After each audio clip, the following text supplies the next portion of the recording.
to hit song, Summer Breeze. And when I started looking at some of the art I was considering for today's program, this song, of course, popped into my head. So I just had to include these lyrics by Seals and Crofts. And we are going to just listen to the very beginning of the song now.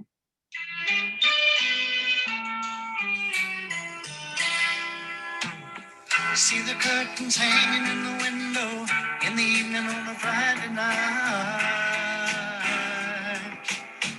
Little light is shining through the window, lets me know everything's alright.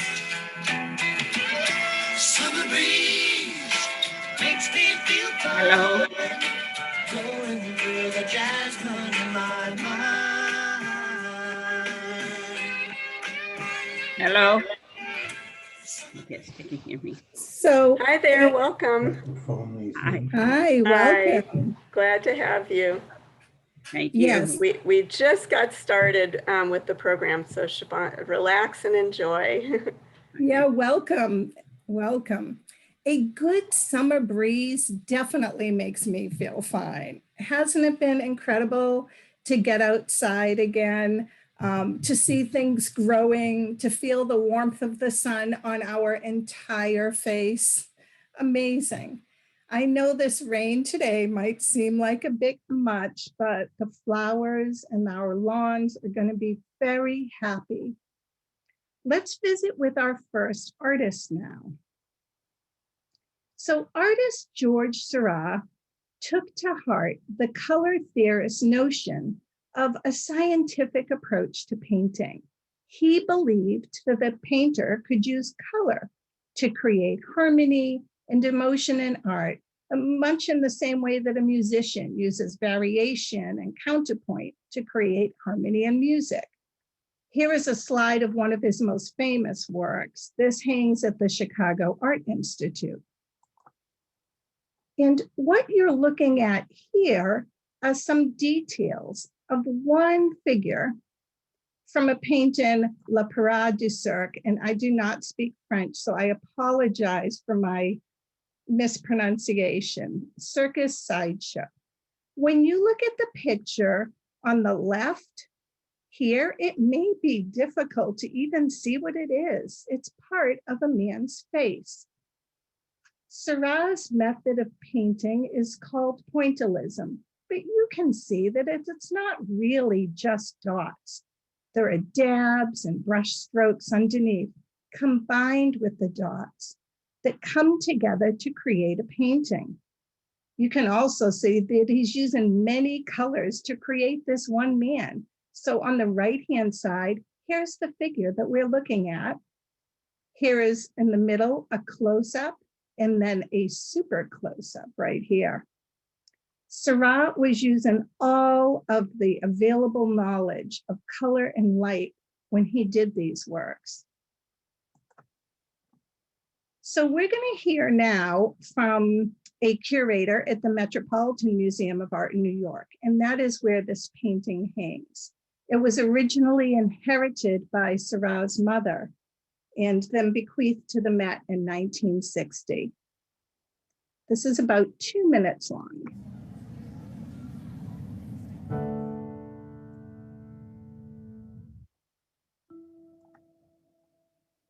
This is Georges Serra's first painting of nighttime entertainment, a theme that he continued to paint the rest of his short life. This was a parade, or circus sideshow was a way of getting people to come into the circus, like roll up, come in through the door. We know he's evoking gaslight in a nighttime setting, but what light did he intend the picture to be viewed under? We're going to try to simulate the effect of gaslight and see what it does to the painting. What we're seeing now is the painting the way we normally see it every day in a gallery light. We are going to gradually lower the lights. We're going to create a warmer color temperature. And we know that gaslight had a slight flicker to it. And so something that we were interested in adding onto this effect was to see what a flicker would do. And I think you may see that It's really very different. It's very exciting. We're seeing a great deal more contrast in the painting, and all the illumination in the painting is enhanced. The yellow of the trombone is much more pronounced. The glow that's coming through from the illuminated tent inside is warmer and more alluring. And there's just a feel of greater depth and mystery about the picture under gaslight.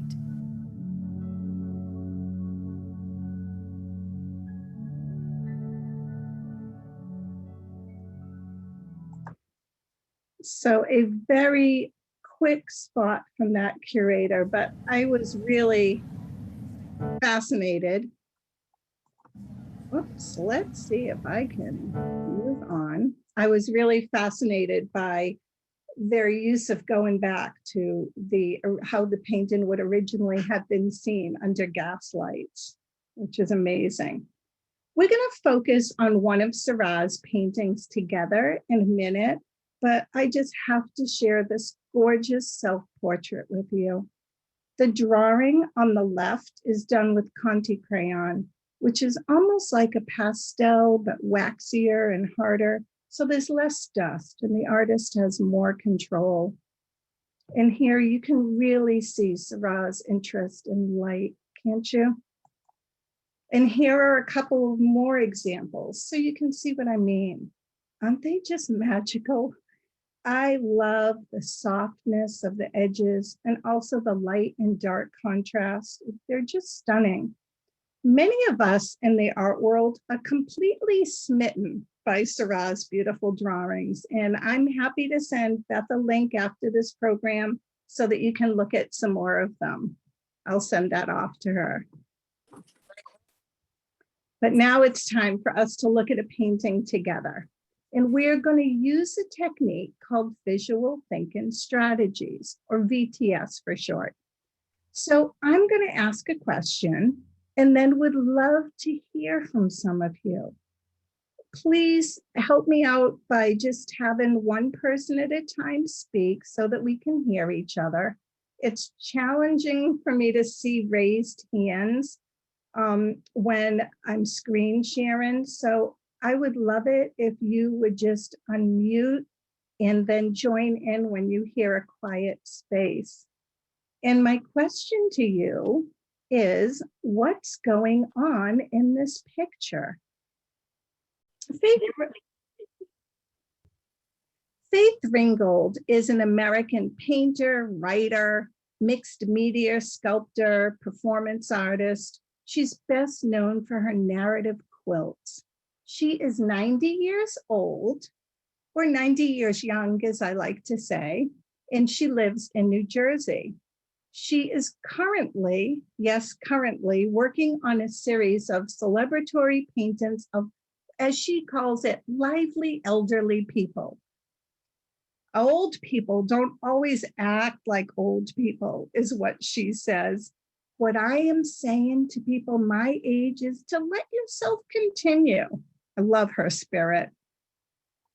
Now, here's a picture of a work of art that she made, but I'm going to show you another slide with a close-up view so that we can see it a little better. I just wanted to make sure you could get the full effect of this. And here we can see it a little bit closer. I've cropped the image and I blew it up a bit so we could see some more of the details. So before we watch a little video with Ringgold talking, I would like to ask you once again, what's going on in this picture? You can feel free to unmute. I would love that because we're almost near the end of our program. We're going to watch a 5-minute video together of her reading this story because no one can read it like Faith Ringgold. My name is Faith Ringgold, and I wrote Tar Beach, a book, in 1990. I will always remember when the stars fell down around me and lifted me up above the George Washington Bridge. I could see our tiny rooftop with Mommy and Daddy and Mr. and Mrs. Honey our next door neighbors still playing cards as if nothing was going on. And BB, my baby brother, lying real still on the mattress, just like I told him to, his eyes like huge floodlights tracking me through the sky.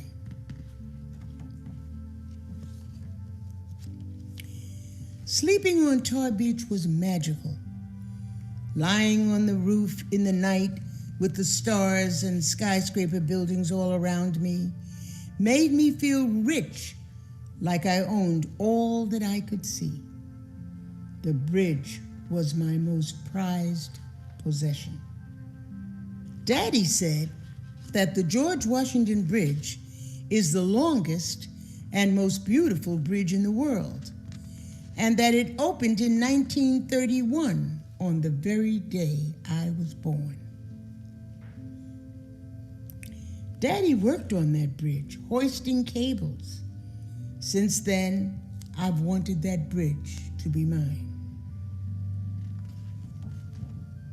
Now I have claimed it. All I had to do was fly over it for it to be mine forever. I can wear it like a giant diamond necklace.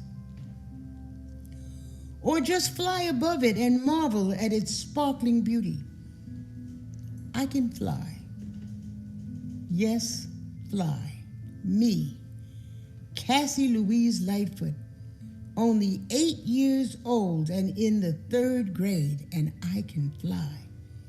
That means I am free to go wherever I want for the rest of my life. Daddy took me to see the new Union building he is working on. He can walk on steel girders high up in the sky and not fall. They call him the cat. But still he can't join the Union because Grandpa wasn't a member. Well, Daddy is going to own that building because I'm going to fly over it and give it to him. Then it won't matter that he's not in their old union or whether he's colored or a half-breed Indian like they say. He'll be rich and won't have to stand on 24-story high girders and look down. He can look at his building going up. And Mommy won't cry all winter when he goes to look for work and doesn't come home. And Mommy can laugh and sleep late like Mrs. Honey.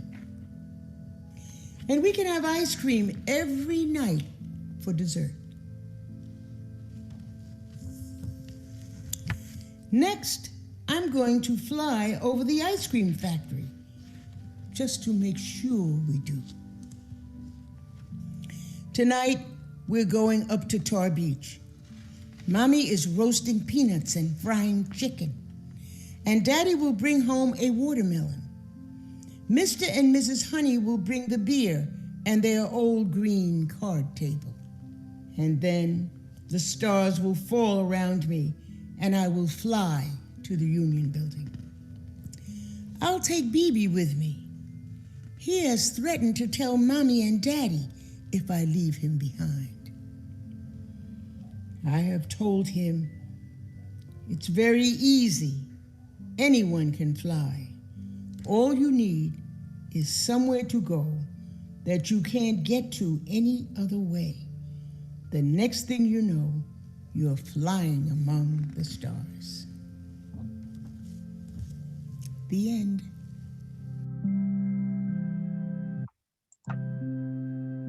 My name is Faith. Okay, I love that. You know, young Cassie's ability to fly, to dream, gives her the freedom and the power to achieve anything she sets her mind to. She says, all you need is somewhere to go that you can't get to any other way. And the next thing you know, you're flying among the stars. So summertime, a time for summer camps, cookouts, sailing, watching the stars at night. a time to wake up to birds singing. In my case, very too early, much early in the morning, 4:45 or so, 4:30, they start right outside my window, waking me up. Sand in the car from your day at the beach, staying at grandma's house overnight when you were a kid. A time to sit in a chair outside and just feel the warmth of the sun on your face. I promise you the sun will come out again. So I want to wish you all moments of joy this summer, some sunshine, the scent of beautiful flowers. Perhaps family is coming to visit you after a long, difficult year apart. Or maybe you're just looking forward to a delicious dish of vanilla ice cream later and watching your favorite TV show. Whatever these moments are,